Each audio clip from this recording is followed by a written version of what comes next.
Welcome back for a shop tour that I've been excited to share. Southern Rod & Custom is one of the most respected car builders in the country. We're in regional Victoria in Shepparton. Let's check it out.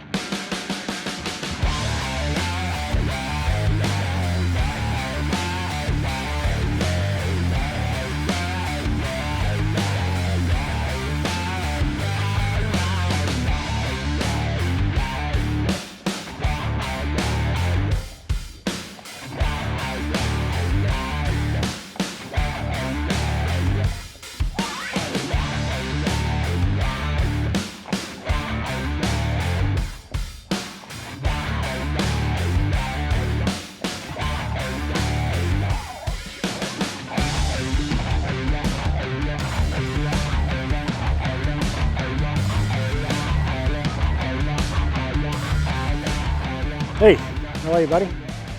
Great to finally make the trip and see you. Really good to have you here.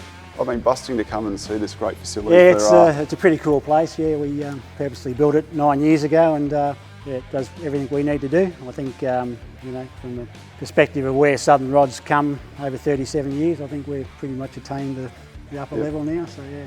Utes, one of probably the most famous M5s in the country. Yes, I think so, in the world actually, I think. And this is the OG, or one of the OGs for you. Yes, it is, yeah. We built this car when we were in Denonquin, 2006 through to 2008. Special build for Stuart Appleby, the pro golfer. You know, he's permanently in the US and comes home every 12 months, pick the car up at Christmas time, have it for 4 or 5 weeks and thrash the guts out of it. And this car was pretty much a almost new demo car that was delivered to us by Stuart after he decided he wanted to build a one-off BMW ute. At the time, and it still is probably one of our biggest builds, because this car was basically taken right down to the floor pan. We stretched it 4 inches, widened it 2 inches, custom made all new panels for it, made all new panels for the roof and the rear lift back, had them moulded in carbon fibre. Yeah, it was quite an extensive build. We had King Springs and a few of the other Australian companies on board that designed all the suspension. And importantly, that 50-50 weight balance that BMW Yeah, and that was a critical thing that Stuart wanted. He wanted to be able to, you know, semi-track this car. We had a motorsport company set it up on their chassis dyno and come out right on 50-50 weight balance. And this went, even when the internet was just starting back in the early 2000s, in many respects, this car was viral. Oh, absolutely viral. I couldn't believe it. I mean, I'd only just started Facebook and Insta then, so it was all new to me. And you know, within 24 hours, we'd had 1 million views on it. You know, so that was just blew us away, and that helped us get on the world stage then. That's right. There's not many places we go now that haven't heard of Southern Rod & Custom, which has been really good for us. I was at SEMA last year. There's a copycat. Someone hasn't done it to this level on an M4, but no, it's magnificent. But it's only one of many cars that you've built. Definitely, yeah. We've been lucky. You know, I mean, people say it's not luck. It's, you know, because we do build good cars, but we've been lucky in that we've garnered a lot of high-end customers that are willing to pay the money to have something special built. Therefore, we get paid correctly to build those cars. Yep. And because of the talent that I surround myself with, my guys. And it's the team that makes the magic happen. Oh, definitely, definitely. We know only too well with Harrop, you've got to have the talent to get the job done.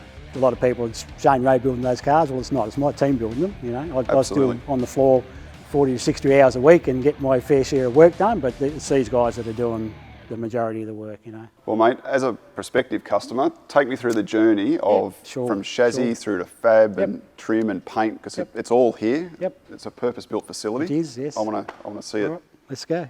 So this is our fab and sheet metal shop. Fantastic. This is essentially where a vehicle's beginnings start. Now, I'm pretty good with vintage cars and makes and models, but I can't even ID this. Yeah, it's a bit of a hard one because it's in so many pieces. This is a 1961 Buick Invicta, fairly rare car in Australia. So the customer's brought to us to do a full build on it. And this is typical of how a project will start. Yes, exactly. We'll basically jig this up so we don't lose the shape of it. We'll totally disassemble every skin and panel off it. Then we'll set the skeleton onto our frame. We build a new chassis for it, which I'll show you in a moment, and then start doing all the sheet metal work, which could take up to 12 to 18 months on some vehicles, you know. And thousands and thousands of hours. Like, there's no denying the labour that has to go into transforming something like this. There's usually approximately 3,000 to 4,000 hours in most car builds. And you touched on the chassis, and the industry has evolved a lot in the last 10 to 15 years, where the resto mod market, taking an old body and restoring it with modern driveline, suspension and wheels and tyres, chassis need to be upgraded, and you've actually developed your own line of chassis. So we, under our Chassis Works brand, which is part of the Southern Rod Group, have developed brand new frames to go under most of the 50s and 60s cars and pickups as well. It's been a long-term personal thing for me for the last 5 years, designing these chassis, and we've gone through a lot of hoops and jumped over a lot of hurdles with Vic Roads. Well, engineering's such a massive part of it. Exactly. You've got to demonstrate that it's better than original. Everything now. From world integrity, but let's have a look. Yeah, sure. This chassis here is the one that's going under the Buick Invicta. Custom one-off designs, even though our front and rear subframes are pretty much CAD designed to go under any car. We'll then custom design the centre of the chassis to fit under that vehicle, which we've done so far. And modern suspension geometry, power steering, suspension, brakes. Yep. So 6-piston brakes normally all round on these, 320, 355mm rotors, a high ratio power rack. All our suspension has all been torsionally tested and gone through crack testing, etc. We serial number all chassis and all component parts, which we have to now, because it all comes back to traceability. And then all the suspension design, everything's done by me in CAD, different design programs that we use. Once I've designed this in 3D in CAD, then we can blow it apart, take all the files through DXF, cut all the sections on our plasma cutter. Then it'll go into the jig down here, and then everything will be welded up. So the engineering in the chassis is incredible, but there's a lot of work to then marry the chassis to the body. Oh, definitely. Yeah, that's, people sort of think, oh, we're halfway there. Well, we're not. To get the body to fit this chassis, because this chassis is not designed to fit under a stock floor pan. So basically everything from the firewall all the way back to the rear tail panel comes out. So from sill to sill, firewall to tail panel, nothing there. The chassis in the jig here is for this 55 convertible behind you. So this has already had all new panels put on the outside, and the whole inside is open. We'll securely jig this body up so it can't move, and then it'll go onto this frame here, and then we'll make joiners out from the sill panels out to the frame rails, and then make our mounts and etc. So it's all mounted up. Quite a few weeks work in that, and then once that's down, then we'll do the sheet metal work inside of the body to marry it all up.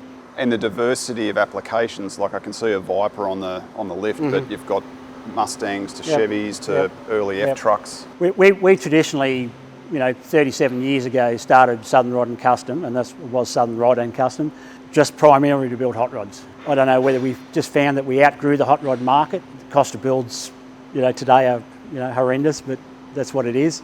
And we sort of moved a lot into the street machine and the pro touring movement when that happened. So nowadays we term ourselves car builders, and it doesn't matter what it is. We don't turn anybody away.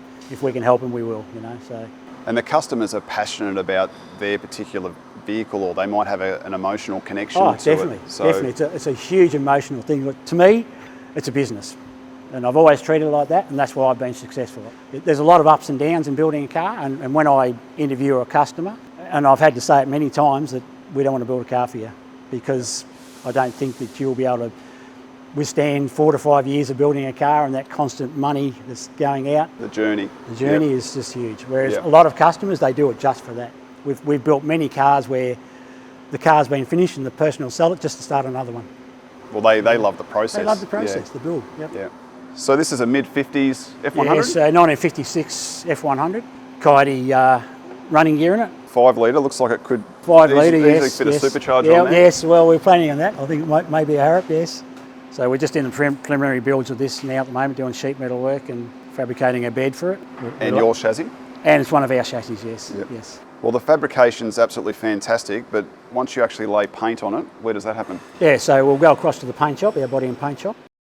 Something's amazing, Shane. There's so many cars on the go. Yes, we at the moment we've got around 55 full custom builds on the go. So it's quite a lot for 6-7 guys to get through, but we manage it. We've got a great team, and they all work well together, and all experts in their certain fields. And maintaining quality at every step. For painting, that's really what sets the car apart. This is what people see. So forget all the fab work that we do over there gets all covered up.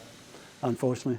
This looks like an early bird Falcon. Yeah, so this is a XA? XA Falcon, RPO 93, so quite a rare car. It's found in a garage in Melbourne, and our main customer who collects a lot of GTs. I think did this one pop up on social media as we've pumped this one a bit, yeah, we've pumped this one a bit, so... magnificent. Pretty cool car. And the XY here as well has got one of your XY, packages? Yeah, this is one of our, what we term our GT packages. So this is a certain way that we've built quite a few of these cars. New rear rails, new rear floors back to the back seat area, larger tunnel to get the car sitting low. We normally run a 2019 wheel combination, 2012 on the rear with a 315 rear tyre. With like a 265 on the front or a 245? So 265 on the front. 4-bar rear suspension, coilover shocks. We use one of Ryan Carter's United Speed Shop front ends, which are absolutely world-class front ends. And then, yeah, basically it's just a GT mock-up as such, and you choose the colour. So here we've got Ford's Absolute Classic for Aussies. Yep. And over here, there's HQ. the Holden version. This particular one has been in this customer's family since new. His grandfather bought it new. It's a 308 4-speed, non-air, non-power steering Sandman. Very rare in saffron orange with white Sandman stripes on it. So it's a rare combination.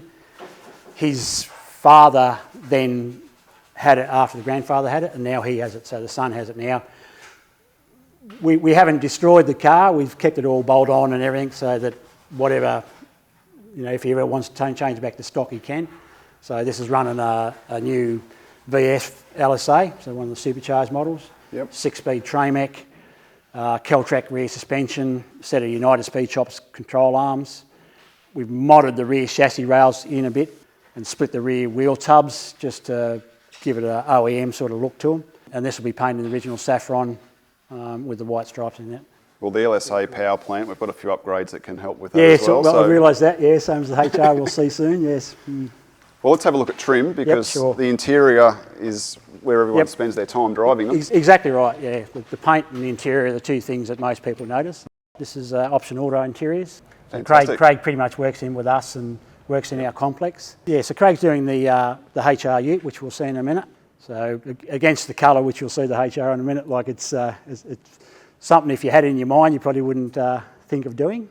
But I think the contrast will really work. The contrast works really well, yep. And this material you're sourcing directly out of Italy. And the seat designs, you're doing those in-house as well in terms of the foams and... Yes. Yep. Yeah, so most stuff we do, and that happens in the fab shop, we'll take the frame of the seats, so everything's off, Craig will pull all the covers off for us. We'll modify frames as we need to fit, new tracks and runners to get them sitting low. Pretty endeared to a lot of the high Hyundai seats because they're a good fit for most of the muscle cars and stuff like that. And then we'll just leave the rest up to Craig, then he'll do new foams and such forth to come up with a look that we want, So final assembly and trim is a juggling act. How does that work in together? Yeah, so a lot of times in most builds, we won't require the whole trim job to be done in one go. So we'll get the painted body into assembly, final assembly here. We'll pretty much assemble all the suspension, get the car rolling as a rolling shell, engine in, wiring done. Then we'll need Craig to come in, do hood lining for us, so then we can have glass set in. We run it a bit like production line, so that I know that once the hood line's in, we book glass guys to come in, put the glass in. So something's always been done on the car. You've got to have a system. You have to, as with any sort of business, And this particular car, it's a HR. Yeah, so this is pretty cool. This is one of our customers' HR ute, LSA in it with one of Harrop's magnificent blowers on it. Yeah, so this is basically one of our chassis under this vehicle right through from the original front clip, which has been welded in now. We've done that for engineers' requirements because of the LSA. We've run all full rails right through, moved them in so we can clearance for the tyres, 275s on the back. Well, the workmanship's... Such a lovely car, yeah. The paint, it's almost too nice to race. It is, yeah. And we see that a lot with a lot of cars. Everybody wants to drive their car every day, but the finish of the car sort of limits that a bit. And then the body panels have had a lot of work, but you can't tell. A lot of work. And that's probably one of our little trademark things that we do. We like to have cars that look like a HR ute, but when you park it next to another one, you can subtle see differences. The differences. Yep. Lots of them. People don't really realise, but they just think, why doesn't mine look like that, But really cleans up the lines. Cleans up the lines, yeah. And we're really, really particular in our body shop with what we call light lines, so that When you look down the car, there's no discernible ins and outs in the door, edges and such forth, and that all our body lines are in dead straight lines. And that's where the team in the body shop, really get it right. Now there's another car I've spotted that our American friends will recognise, second-gen Camaro. Yep. This car we actually brought into this shop was one of the very first cars we brought in here 8 years ago, and done around 3 years of fab work on it. It's got Detroit speed hydroform front subframe, the rear Hydrolink. It's got LS3. It's got one of Harrop's Hurricane manifolds on it. Forge lines, RB. Forge line wheels, yes. Yep. And the brakes on this are Corvette ZR1 calipers and rotors. We've custom painted them and put Camaro logos on them. We're a bit of a stickler with tyre sizes and wheel sizes, just for the look of the car mainly, but when it comes to a car like this, it's built for semi-track use. Forge line wheels, custom make their wheels to suit the build, but getting the right size wheel and tyre makes a massive difference when you're building a new... Oh, definitely, yes. So it's 18s front and rear. So 18 front and rear, 335 rear tyre, 265 front. That combination was pretty much designed by Detroit Speed to work well with their suspension. We know this will be a good track day junkie when it's finished, And naturally aspirated, so it's going to sound fantastic and have nice linear power delivery. Yes, exactly. I think without your manifold on it when it was first dynoed, the engine was built by Chev Off-Road Marine in Melbourne. It dynoed around 565. So with your manifold and good pipes and a proper tune now, 650 shouldn't be out of the question, I think. And I understand this particular car might actually be making the trip back to the States. Yes, the original owner that had started building the car sort of lost interest after the sort of 4-year mark, and we've got a new customer that's taken over now.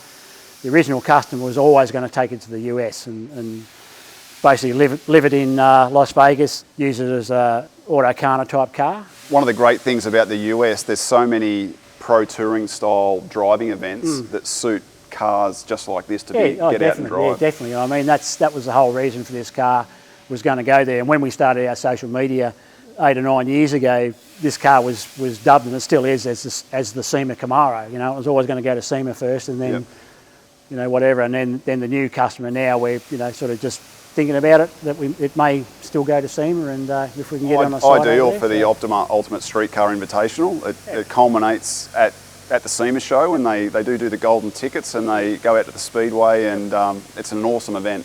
Shane, there's so many cars that I've seen that I'm impressed by, but which one's special to you? My favourite, and only because it was the model car was my very first car when I was 16 years old. It's an EH Ute. Stand here, we have a look at it. Oh, please show me. Wow. Yeah, it's wows, right?